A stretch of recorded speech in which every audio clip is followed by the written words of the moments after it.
Hola, bienvenidos a otro capítulo más de nuestra historia. En este capítulo tendremos un par de invitados con los que nos gustaría recordar el pasado. Esperemos que les guste este capítulo. No olviden suscribirse y darle like. Hola a todos, soy Romina. Soy Seixi y yo Frida. El día de hoy tenemos unos invitados especiales con los cuales nos gustaría platicar sobre la época colonial y sus procesos. Estos invitados son muy especiales ya que son los mejores de la Academia Hermanos Flores Nuevos. Ellos son Liliana, Edwin, Emanuel y Brandon. Creo que primero deberíamos empezar a hablar un poco sobre lo que trata este tema. Sí, esta época duró bastante, ¿no? Sí, abarcó varios siglos e incluso regiones del mundo. Sí, en la época colonial surgieron grandes cambios para México y sus comunidades, ya que España venía a colonizarlos. Bueno, eso decían ellos. También tenían una jerarquía, ¿no? Sí, esto era muy importante para ellos. Recuerdo también que por esa regla jerárquica hubo varias muertes por la esclavitud, ya que los españoles les impartieron sus pirámides jerárquicos a los indígenas y ellos tuvieron que adaptarse a ello. Pero hubo alguien que los defendió. Sí, se llamaba Fray Bartolomé de las Casas. ¿Quién era? Este era quien defendía a los indios, ya que decía que los indios eran los únicos dueños de las tierras de Nuevo México. Este le ha peleado con Juan Ginés de Sepúlveda. ¿Por qué? Porque Sepúlveda consideraba que los indios eran malos por todo lo que ellos hacían, sus sacrificios y su forma de vivir.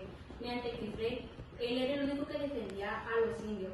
Y cuando trató de humanizarlo, él utilizó la evangelización de por medio. Fue cuando Fray dijo que todos los hombres eran iguales, ya que no hizo a uno esclavo. Pero eso fue una pequeña polémica en comparación a todos los cambios que hubo en Nuevo México. Cierto, hubo muchos cambios, pero algunos fueron de alto impacto social. Los cambios de ellos eran enfocados en la sociedad o en la salud, ya que eran demasiados. Sí hubo muchos cambios, pero más sociales. Los españoles llegaron a México a modernizar. En ese entonces, pero también los esclavizaron, los cuales les quitaron sus derechos. Pero también les enseñaron un par de cosas, como leer, escribir y los evangelizaron. Es decir, eran buenos y malos hombres. Fue bastante impactante ya que las culturas tenían sus propios dioses y cuando llegaron los españoles también inculcaron su propio dios, el catolicismo. Cuando llegaron hubo un gran cambio de jerarquía. Cierto, recuerdo que las iglesias tenían un gran poder, incluso algunas veces colaboraba con las autoridades en el control sobre la población nativa.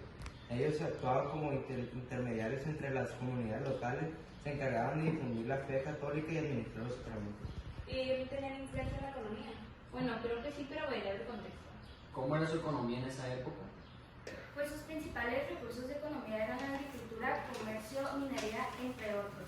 Ellos mandaban a los indígenas en ese tiempo, ya que eran sus esclavos, a cultivar diversos productos como era la caña de azúcar, café, tabaco y algodón, porque eran la principal fuente de recursos, al igual que el comercio internacional fue muy importante. ¿Y cómo se mantuvo esa economía? Pues esto fue gracias a la política colonial, ya que esto controlaba el control político y económico. Wow, así que todo está conectado, por así decirlo. Pues sí, casi siempre en estas historias todo estará conectado. Es tan interesante saber la historia de México. Sí, todo lo que aprendimos hoy y recordamos fue muy interesante y agradable. Bueno, para ya terminar, contestar esta pregunta. ¿Qué creen que sea lo más importante de esa época? Bueno, yo creo que fue como comenzó todo, o sea, de que los españoles llegaron y trataron de adueñarse de todo.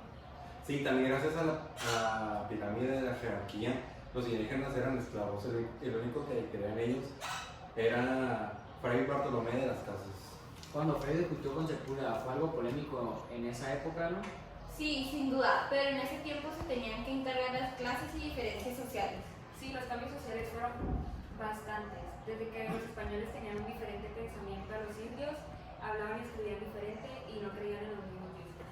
Eso de los dioses fue muy impactante para la sociedad, ya que los españoles los evangelizaron a todos desde que les impartían clase de catecismo, en donde aparte los enseñaban a leer y escribir. La iglesia es un tema muy interesante y muy grande, ya que abarca muchos conceptos, desde que podía interceder entre las comunidades indígenas e indias y hasta que ellos mismos tenían control sobre la política y la economía de Nuevo México. Sí, pero o sea, la iglesia no fue la principal fuente de recursos, sí. No, también tenían la agricultura, la ganadería. Eran las principales fuentes. Todos estos trabajos fueron hechos por los indios ya que eran sus esclavos en aquel tiempo. Sí, todas esas actividades ayudaron mucho al México de hoy en día. Bueno, eso ha sido todo. Muchas gracias por acompañarnos. Gracias a ustedes. Gracias también a los que nos vieron a través de las pantallas. No olviden suscribirse y darle like. Ahora sí, esto ha sido todo. Muchas gracias por ver Nuestra nuestra historia.